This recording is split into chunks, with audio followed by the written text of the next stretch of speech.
Okay, so what's the deal with airplane food, everybody?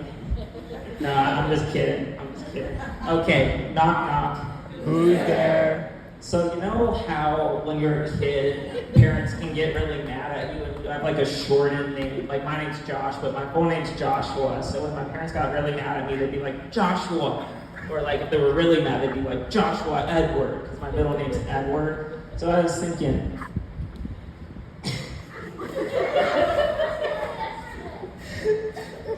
Sorry, I'm not supposed to laugh at my own joke. What did SpongeBob's parents say? Like, Sponge Robert, get over here. Or like they were really mad when they say like SpongeBob rectangle pants, get over here. I don't know. It's or I mean I know his name's SquarePants, but like rectangles are squares are rectangles, so it doesn't even work. Never mind. But speaking of people named Robert, man, the Richard Nixon administration was crazy, guys. I don't know if you know much. I'm sure some of our older folks out here know some of the stuff about the Richard Nixon administration. But one of the funniest things I think about is the fact that Nixon wasn't even the most corrupt member of that administration. His vice president, Spiro Agnew, actually was. So while Nixon's like invading Watergate, Agnew's just in the Oval Office taking bribes from people, and Agnew actually resigned before Nixon did. That's how corrupt he was.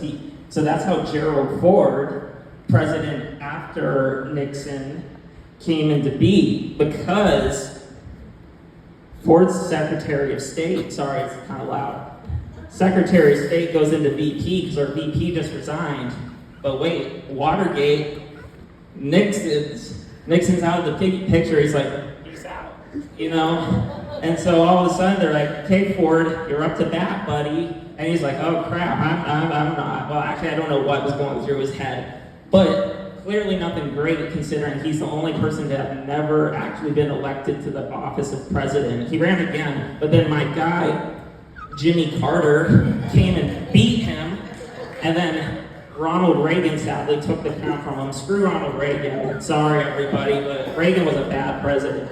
But hey, Jimmy Carter's still alive. Everybody's saying, oh, the people running for president are too old. I'm telling you, they're not old enough. Carter 2024, everybody, he's still alive. Okay, thanks. So, when Nixon was president, though, you know, Watergate, yeah. I don't know if anybody ever thinks, you know, like the tale of Oedipus Rex, you know, we're talking tragic heroes, stuff like that. Does everybody realize that Richard Nixon is a real-life tragic hero? This man did not need to do Watergate. He won the 1974 election by a huge landslide.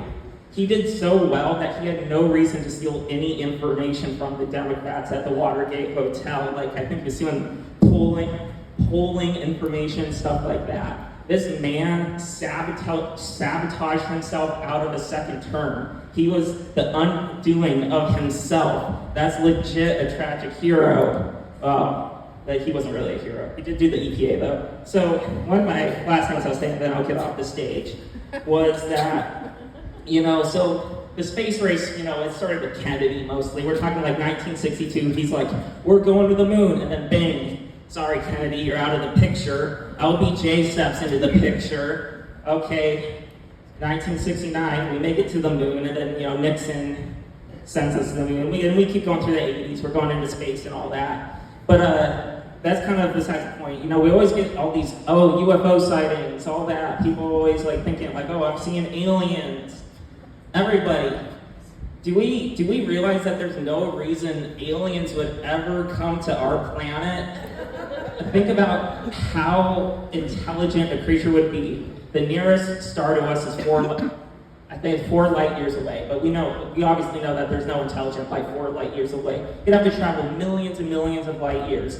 And you know, that means that if you were able to travel at the speed of light, it would take you 1 year to travel 1 light year. So if you're millions of light years away, it would take you millions of years. So therefore, if intelligent life was able to get to us, they'd have to have some like wormhole tech. Like, I don't know if you ever seen Interstellar. Fantastic movie. Probably Christopher Nolan's best, Hans Zimmer's best soundtrack for sure. Just absolutely fantastic.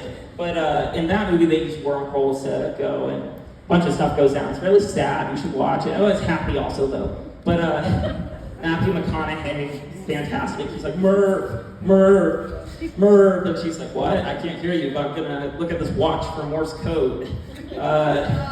And then, oh yeah, so back to the point about intelligent life.